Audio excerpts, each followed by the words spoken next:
अस्सलाम वालेकुम, मैं हूं मुदस्सिर नज़र। डिज़ाइन टू अर्न के एक और ट्यूटोरियल में आपको खुशामदीद कहता हूं। और इस ट्यूटोरियल में हम एक फ्लैट रोबोट लोगो डिज़ाइन करेंगे।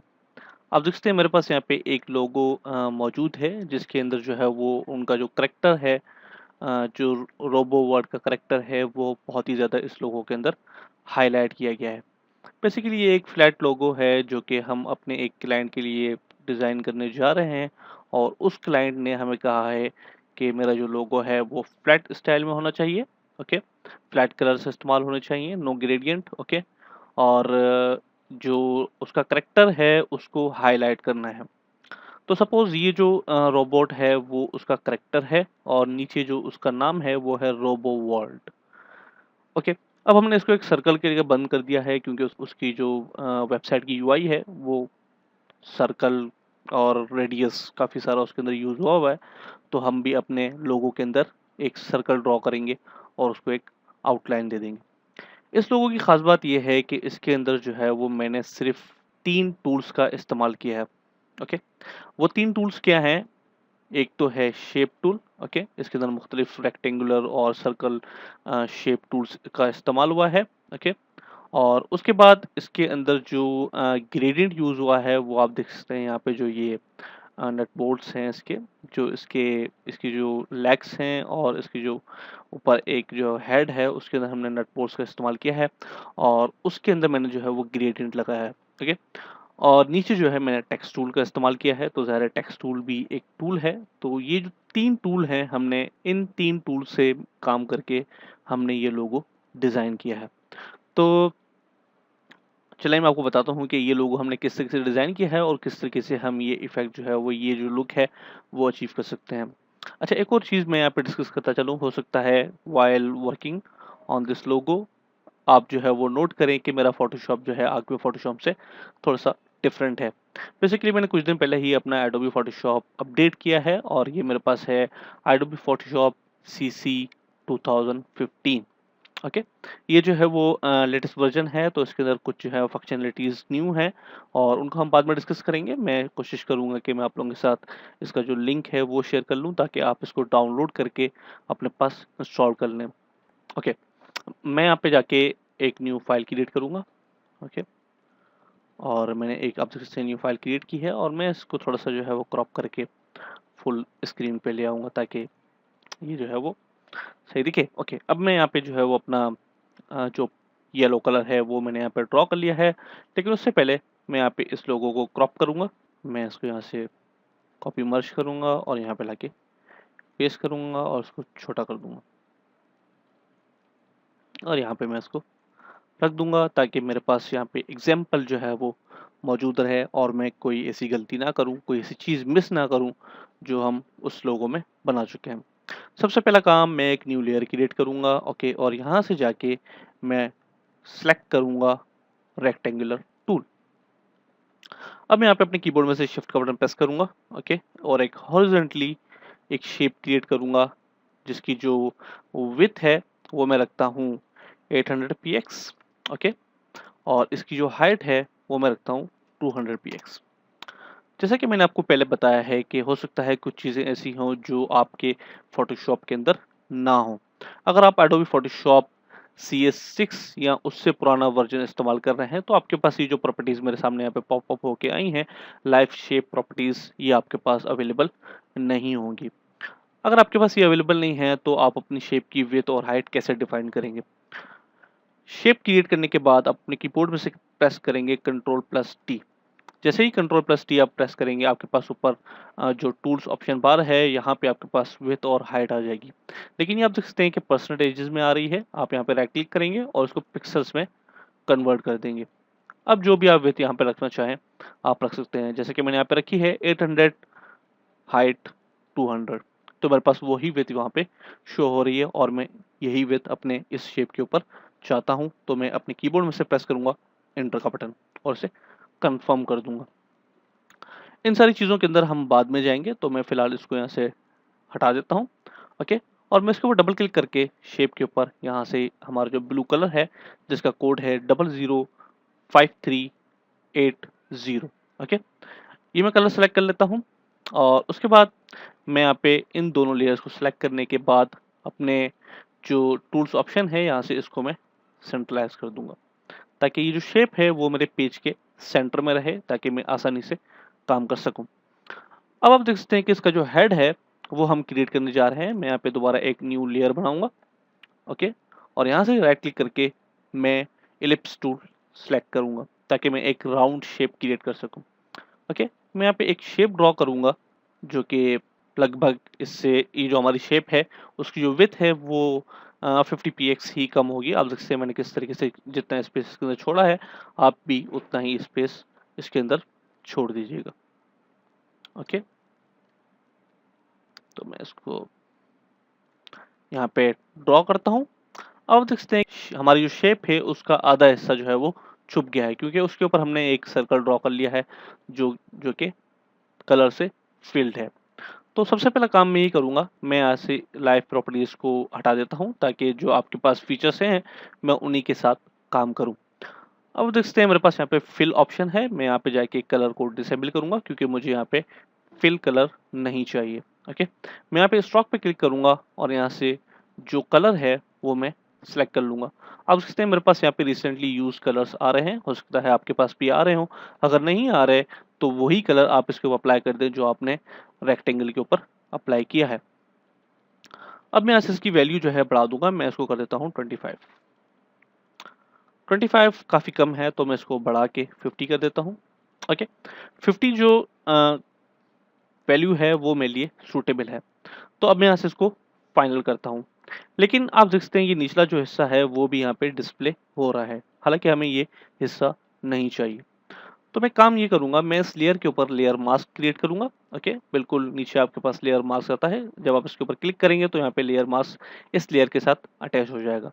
उसके बाद मैं पेंट ब्रश टूल सेलेक्ट करूंगा। मेक श्योर कि आपका जो फोरग्राउंड कलर है वो ब्लैक होना चाहिए। ओके, और मैं अब इस यहाँ पे ड्रॉ करूंगा ताकि ये जो निचला हिस्सा है वो गायब हो जाए। उसके बाद अगर आपने नोट किया हो, जैसे ही मैं ये फाइल खोलता हूँ और मैं ऐसे सिलेक्शन को डीसेलेक्ट करता हूँ, तो आपने नोट किया होगा कि यहाँ पे इसका जो हेड है वहाँ पे एक जो है वो और सर्कल है जिसके अंदर ये नट बोल्ट्स लगे हुए हैं। तो मैं यहाँ पे ये क्रिएट करूंगा। मैं यहाँ पे एक न्यू लेयर बनाता हूँ। ओके, और मैं यहाँ पे एलिप्स टूल को सिलेक्ट करूंगा, दोबारा अपने कीबोर्ड में से प्रेस करूंगा शिफ्ट का बटन।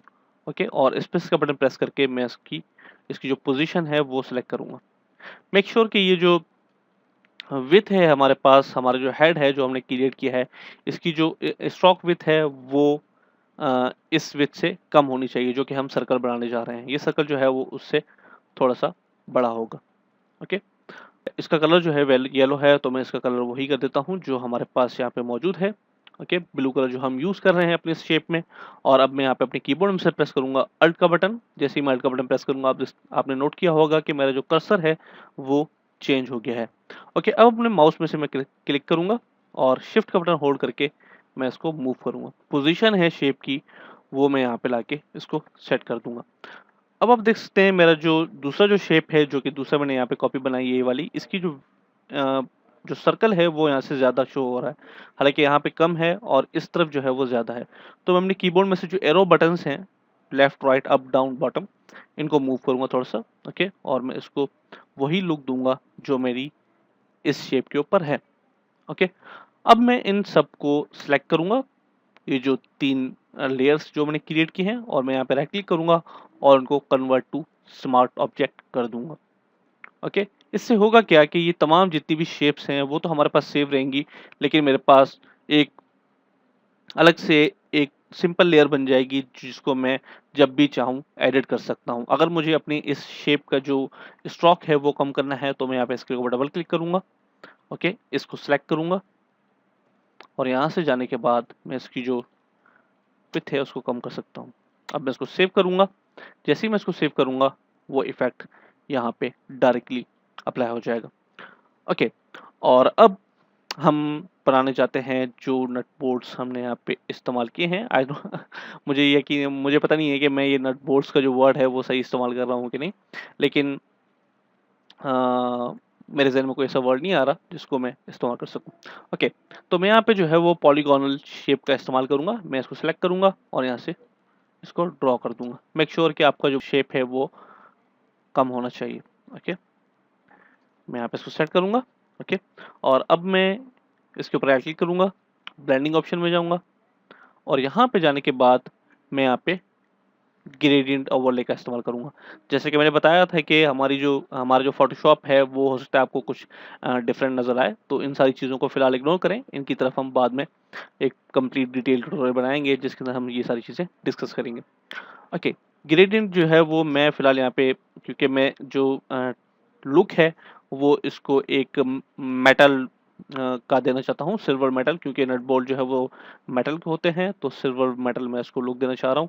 तो मैं यहाँ से कलर सेलेक्ट करूँगा वाइट, प्योर वाइट। ओके, और यहाँ पे मैं पॉइंट्स क्रिएट करके कलर्स को डिफरेंट करूँगा। जैसे कि मैं पहले ग्रेडियंट टूल को डिस्क्राइब कर चुका हूँ डिटेल के साथ, तो उम्मीद है आप लोगों को याद होगा। अगर याद नहीं है तो दोबारा मेरा ट्यूटोरियल देखें और उसको याद करें और सीखें कि किस तरीके से ग्रेडियंट टूल का इस्तेमाल होता है। ओके, चलें जी। ग्रेडियंट टूल को क्रिएट करने के बाद मैं इसको ओके बटन प्रेस करूंगा और यहाँ पे जो स्टाइल है वो लीनियर सेलेक्टेड है, मैं यहाँ पे सेलेक्ट करूंगा एंगल। ओके, और मैं इसकी जो स्केल है उसको फिलहाल 10% कर दूंगा। अब देखते हैं हमारे पास क्या लुक आ रहा है। अगर आप इसको और डिटेल में करना चाहते हैं तो आप इसका जो कलर है वो चेंज कर सकते हैं।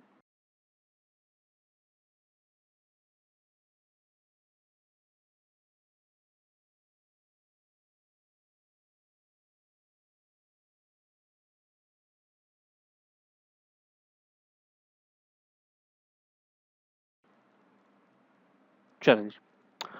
और अब यहाँ पे मैं इसके ऊपर अप्लाई करूँगा drop shadow. Okay, drop shadow की जो वैल्यू है साइज़ की उसको मैं थोड़ा-सा कम करूँगा और जो डिस्टेंस है उसको थोड़ा-सा बढ़ा दूँगा। ओके, ये एंगल 90% पे है तो मैं इसको कर देता हूँ 140। ओके, और डिस्टेंस को मैं कम करूँगा और वैल्यू इसका जो साइज़ का वैल्यू है उसको बढ़ा दूँगा। ओके, चलिए जी, मैं इसको ओके प्रेस करूँगा। अब मैं यहाँ पे इसको ज़ूम आउट करता हूँ और अब मैं इसकी पोज़ीशन थोड़ी-सी चेंज करूँगा और अब मैं यहाँ पे अपने कीबोर्ड में से प्रेस करूँगा अल्ट का बटन, शिफ्ट का बटन और उसको मूव करके यहाँ पे ले आऊँगा। चलें जी, ये हमारा बन गया, जो हेड है वो बन गया है और अब मैं क्योंकि हेड बन गया है तो मैं इनको एक लेयर में डाल देता हूँ, एक ग्रुप में डाल देता हूँ सॉरी। और मैं यहाँ पे इसको सिलेक्ट करके मैं यहाँ पे लिखता हूँ हेड। ओके, और अब मैं यहाँ पे एक और न्यू लेयर बनाऊंगा और मैं यहाँ से सिलेक्ट करूँगा लिप्स टूल। ओके, और मैं यहाँ पे जो हमारा ये ब्लू कलर है उसको पिक कर लेता हूँ और यहाँ पे शेप बनाऊंगा। ये शेप क्रिएट करते वक्त आप इस बात का ध्यान रखिएगा कि इस शेप का जो आधा हिस्सा है वो आपके जो मेन हमने रेक्टेंगल बनाया था उसके ऊपर आएगा और आधा हिस्सा जो है वो बाहर की तरफ जाएगा। ओके, तो ऐसा लगेगा कि ये जो है वो कर्व हुआ हुआ है। ओके, तो मैं ये क्रिएट करूंगा और मैं इसकी कॉपी बनाऊंगा। मैं अपने कीबोर्ड में से प्रेस करूंगा कंट्रोल प्लस जे। ओके, और अपने कीबोर्ड में प्रेस करूंगा कंट्रोल प्लस टी और यहाँ पे मैं शिफ्ट का बटन प्रेस करके और अल्ट का बटन प्रेस करके इसको रिसाइज करूंगा।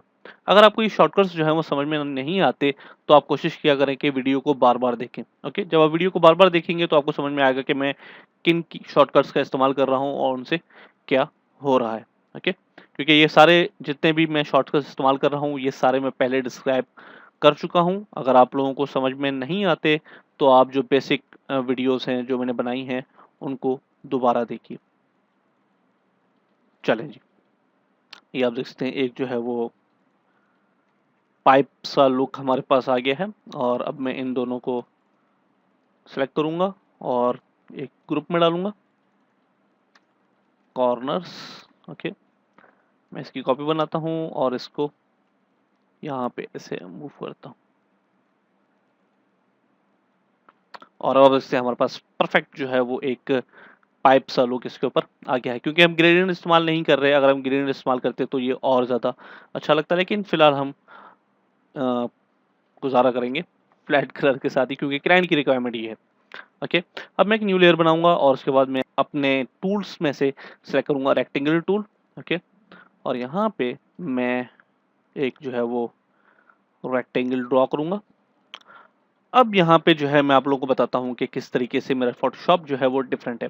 सबसे पहले तो मैं इसको कलर दे देता हूँ और अब आप देख सकते हैं मेरे पास यहाँ पे लाइव शेप प्रॉपर्टीज़ हैं। यहाँ पे मेरे पास जो है वो रेडियस के मुख्तलिफ ऑप्शंस दिए गए हैं। हो सकता है मैंने आप लोगों को पहले इसके बारे में डिस्क्राइब किया हो, लेकिन मेरे पास फोटोशॉप सीसी 2015 है जो कि लेटेस्ट फोटोशॉप है। ओके, तो उसके अंदर ये सारे चीज़ें अवेलेबल हैं। अगर आप एडोबी फोटोशॉप सीसी इस्तेमाल कर रहे हैं तो आपके पास ये ऑप्शन होंगे। अगर आप CS6 इस्तेमाल कर रहे हैं या फिर उससे पुराना वर्जन इस्तेमाल कर रहे हैं तो आपके पास ये ऑप्शंस नहीं होंगे। अब देखते हैं ये चारों ऑप्शंस जो हैं वो लिंक्ड हैं आपस में। जैसे ही मैं यहाँ पे वैल्यू को चेंज करूँगा तो चारों कॉर्नर से जो है वो वैल्यू चेंज हो रही है। ओके, तो मैं फिलहाल यहाँ पे स्टक रहता हूँ 10px से। ओके, लेकिन मुझे नीचे से जो है वो कोई नहीं चाहिए तो मैं नीचे से हटा दूंगा। ओके, अब अगर आपके पास जो है वो फोटोशॉप ये वाला नहीं है तो आप इसको ये इफेक्ट जो है वो कैसे अचीव कर सकते हैं। आप अपने टूल्स ऑप्शन में से राउंडेड रेक्टेंगल टूल सेलेक्ट करेंगे। ओके, ये जो वैल्यू है यहाँ पे आप 10px लिखेंगे। जितनी वैल्यू चाहिए आप यहाँ पे लिख के एक जो है वो ड्रॉ कर लेंगे। ओके, ये जो रेक्टेंगल है जो मैंने बनाया है ये आपके पास आ जाएगा। तो मैं यहाँ से इसकी जो विड्थ है थोड़ी सी हाइट जो है वो थोड़ी सी कम कर देता हूँ। ओके, और अब मैं यहाँ पे एक और लेयर बनाऊंगा और यहाँ पे मैं ड्रॉ करूंगा शेप और जिसकी जो रेडियस है उसकी मैं 100% रखूंगा ताकि दोनों तरफ से ये बिल्कुल सर्कल में हो और उसका जो कलर है वो मैं येलो रखूंगा। ओके, मैं इसकी विड्थ थोड़ी सी बढ़ा देता हूँ। ओके, और अब मैं इसको थोड़ा सा जूम करता हूँ ताकि मुझे आसानी से नज़र आ सके। और अब मैं यहाँ पे एक और लेयर बनाऊंगा।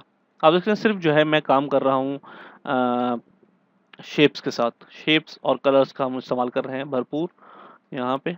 ओके, इस शेप को मैं ब्लू कलर दे दूंगा और यहाँ से मैं सेलेक्ट करके इसको सेंट्रलाइज कर दूँ। ओके, और अब मैं यहाँ पे एक और न्यू लेयर बनाऊंगा। जो इसकी आईज हैं वो भी मुझे बनानी है और ये जो है वो सेंट्रलाइज होगा हमारी शेप के बिल्कुल ऐसे। थोड़ा सा मैं इसको बड़ा कर देता हूँ। ओके, अब यहाँ पे मैं आपको एक और डिफरेंट चीज़ दिखाना चाहता हूँ। मैं जाऊँगा ब्लेंडिंग ऑप्शन में और यहाँ पे आपने नोट किया होगा जब मैं लेयर स्टाइल के अंदर जाता हूँ तो मेरे पास यहाँ पे 3 स्ट्रोक्स हैं और मेरे पास यहाँ पे प्लस के बटन है। जितने मर्जी स्ट्रोक्स में चाहूँ अपने इस पैलेट के अंदर इस्तेमाल कर सकता हूँ। अब से मैंने पहला जो है वो स्ट्रोक सेलेक्ट किया है, लेकिन मैं यहाँ पे इसको डिसेबल करता हूँ और यहाँ पे सबसे लास्ट वाला जो स्ट्रोक है उसको सेलेक्ट करता हूँ। ओके, और अब यहाँ पे जो कलर है वो मैं कलर कर देता हूँ और जो कलर मैं सेलेक्ट किया है मुझे यहाँ पे कलर दिख नहीं रहा तो मैं यहाँ से कलर पिक कर लेता हूँ। I am sorry. चलिए जी, ये दो कलर्स हैं जो हम यूज़ कर रहे हैं और जो इसका कलर है स्ट्रोक का वो रेड होगा। ओके, मैं इसको इतना रखता हूँ और जो दूसरा है उसको मैं ब्लू रखता हूँ, बल्कि पहले से ही ब्लू है क्योंकि हमारा फोरग्राउंड कलर जो है वो ब्लू सेलेक्ट हुआ हुआ है। अब इससे जब मैंने स्टॉक की नीचे वाला सेलेक्ट किया तो मैंने उसको जो है वो 8px दिया है। ओके, वो दिख रहा है क्योंकि ये इनसाइड की तरफ है। जब मैंने दूसरा स्टॉक सेलेक्ट किया तो मैंने उसको जो है वो वैल्यू 8px दी है, लेकिन ये आउटसाइड की तरफ है। तो दोनों जो है वो दिख रहे हैं। अगर मैं नीचे नीचे वाले को आउटसाइड कर दूंगा तो वो गायब हो जाएगा क्योंकि उसके ऊपर जो है वो हमारा ब्लू वाला स्ट्रोक आया हुआ है। तो मैं इसको इनसाइड ही रखूंगा ताकि ये दोनों दिखे। अगर आप दोनों को आउटसाइड रखना चाहते हैं तो आपको वैल्यू जो है वो इसकी डबल करनी पड़ेगी। अगर ये इसकी वैल्यू जो है वो 8px है तो इसकी वैल्यू आपको 16px करनी पड़ेगी ताकि 8px उससे जो है वो ऊपर की तरफ हो। ओके, आई होप कि आप लोगों को समझ में आ गया होगा और मैं यहाँ से इसको डबल क्लिक करके इसको व्हाइट कलर दे देता हूँ। चलिए जी, अब मैं यहाँ पे अपने कीबोर्ड में से अल्ट का बटन सेलेक्ट करके इसको एक कॉपी बना लेता हूँ और अब हमारे पास ये बिल्कुल रेडी है। और अब हमें यहाँ पे एक और सर्कल चाहिए। ओके, मैं यहाँ पे एक बड़ा सा सर्कल क्रिएट करूँगा जो कि सेंटर होगा इसका और ये होगा येलो कलर का। ओके, अब हमें इसकी लेग्स बनानी है तो मैं और अपनी जो डॉक्यूमेंट की हाइट है उसको बड़ा कर देता हूँ और यहाँ से जो इसका कलर है वो मैं सेट कर देता हूँ येलो। चलें जी, और मैं यहाँ पे शेप्स क्रिएट करूँगा 3 ओके, इसकी हाइट जो है वो है 200, तो मैं 200 रख देता हूँ। ओके, और विथ में इसकी रखता हूँ 50। 50 इज़ फाइन, और मैं यहाँ से इसको ब्लू कलर दे दूँगा। अब जो काम हमने ऊपर हेड में किया था वही काम हम यहाँ पे करने जा रहे हैं। मैं यहाँ पे एक और लेयर क्रिएट करूँगा और यहाँ से जो है वो इलिप्स टूल सेलेक्ट करूँगा, मेक श्योर कि कलर इज़ ब्लू, और यहाँ पे मैं एक ड्रॉ करूँगा शेप सर्कल। ओके, और आप देखते हैं ये सर्कल जो है वो ड्रॉ हो गया है, लेकिन ये बहुत छोटा है तो मैं इसको थोड़ा सा बड़ा कर देता हूँ। ओके, अब मैं इन दोनों को सिलेक्ट करके इनका सेंटर है वो सिलेक्ट कर लूँगा। ओके, ये बिल्कुल सेंटर में है तो मैं इसको थोड़ा सा और ऊपर कर देता हूँ, और अब आप देख सकते हैं ये जो है वो बिल्कुल परफेक्ट है। लेकिन मैं इसकी थोड़ी सी जो स्पेस है वो इस कॉर्नर से बढ़ा दूंगा, और मैं अब इनको मैं स्मार्ट ऑब्जेक्ट कर देता हूँ। अब जैसे मैंने एक स्मार्ट ऑब्जेक्ट यहाँ पे क्रिएट किया है, और मैं अब इसी की कॉपी बना के, अब जैसे हमारे पास 3 लेग्स बन गई हैं, लेकिन हमारे पास इशू ये है कि जो बॉल्ट है वो हमने यहाँ पे लगाया नहीं है। तो अब मैं आपको एक ट्रिक बताता हूँ। जैसे कि आप देख सकते हैं मैंने एक स्मार्ट ऑब्जेक्ट बनाया, ओके, और मैंने उनकी उस स्मार्ट ऑब्जेक्ट की 3 लेयर्स, 3 कॉपीज बना ली है। अब मैं किसी भी एक के ऊपर क्लिक करूंगा और ये खुल जाएगा। ओके, और यहाँ पे ये जो बोल्ट है इसको मैं सेलेक्ट करूंगा, और यहाँ पे लाके मैं इसको यहाँ पे ड्रॉप कर दूंगा। अब मैं इसको मूव करता हूँ, मैं इसको सेंटर कर देता हूँ। ओके, ये सेंटर हो गया। अब मैं इसको सेव करता हूँ। अब होगा ये जो है वो एक लेयर के ऊपर सेलेक्ट होना, एक लेयर के ऊपर अप्लाई होना चाहिए, लेकिन ये तीनों लेयर्स के ऊपर अप्लाई हो गया होगा। जैसे ही मैं इसको रिमूव करूंगा आप देख सकते हैं ये जो है वो तीनों के ऊपर अप्लाई हुआ है। तो ये देखिए इसलिए नहीं रहा क्योंकि ये जो है वो फिलहाल टॉप पे नहीं है, तो मैं इसको मूव करता हूँ यहाँ पे। अब आप देख सकते हैं ये जो है वो तीनों के ऊपर अप्लाई हो गया। उसकी वजह ये है कि हमने एक चीज से स्मार्ट ऑब्जेक्ट बनाया और स्मार्ट ऑब्जेक्ट की कॉपीज बना दी। जब आप डबल क्लिक करके स्मार्ट ऑब्जेक्ट के ऊपर कोई भी इफेक्ट अप्लाई करेंगे तो वो तमाम लेयर्स के ऊपर अप्लाई हो जाएगा जहां जहां आपने उस स्मार्ट ऑब्जेक्ट की कॉपीज बना रखी हैं। ओके, इसके ऊपर मैं एक डिटेल वीडियो बहुत ही जल्द बना के रिलीज करूंगा, लेकिन फिलहाल मैं आप लोगों को सिर्फ इतना सा इंट्रोडक्शन दे सकता हूँ। ओके, अब आप देखते हैं ये मेरे पास बन गया है, और अब मैं इसकी जो विथ है डॉक्यूमेंट की उसको बढ़ा देता हूँ। ओके, अब हम यहाँ पे जो है वो एक लेयर क्रिएट करेंगे। ओके, मैं यहाँ पे एक रेक्टेंगल ड्रॉ करूंगा। आप लोगों को याद होगा कि इसकी वैल्यूज हमने क्या रखी थी। मैं विथ इसकी रखूंगा 200 px, क्योंकि पहले हमने वर्टिकली उसको रखा था और अब जो है हमारे पास डॉक्यूमेंट हॉरिजॉन्टली है। ओके, और इसकी जो हाइट है वो पहले 200 थी, अब जो है वो विथ 200 px हो गई है, और पहले जो उसकी विथ 50 थी अब उसकी हाइट जो है वो 50 हो गई है। और अब मैं इसको मूव करके यहाँ लेकर आऊँगा, और मैं इसका जो कलर है वो मैं ये ब्लू रखूँगा। मेक श्योर कि ये टॉप पे होना चाहिए ताकि ये दिखे। अब हमारे पास जो ये शेप है मैं इसको कोशिश करूँगा कि इसके अलाइन हो जाए, बल्कि ये तो यहाँ पे हो जाए। ओके, ये अलाइन है, और अब इसको इंसर्ट करूँगा ऐसे, और अब आप देखते हैं इसके जो हाथ हैं वो काफ़ी खूबसूरत हाथ बने हुए हैं। तो मैं वैसे ही आज जो है बनाने की कोशिश करूँगा यहाँ पे। ओके, और अब चलें जी, फिलहाल मैं हाथों को ये कलर दे देता हूँ ताकि मुझे दिखे। ओके, और अब आप देख सकते हैं जो इसके हाथ हैं वो हम बनाएंगे अपने पेन टूल से। ओके, ये क्योंकि रेक्टेंगल है, लेकिन परफेक्ट रेक्टेंगल जो है वो ये नहीं है, आप देख सकते हैं। तो मैं यहाँ पे एक जो है वो न्यू लेयर क्रिएट करूँगा और पेन टूल सेलेक्ट करूँगा। अब मैं यहाँ पे इसकी विड्थ जो है वो मुझे कम रखनी है।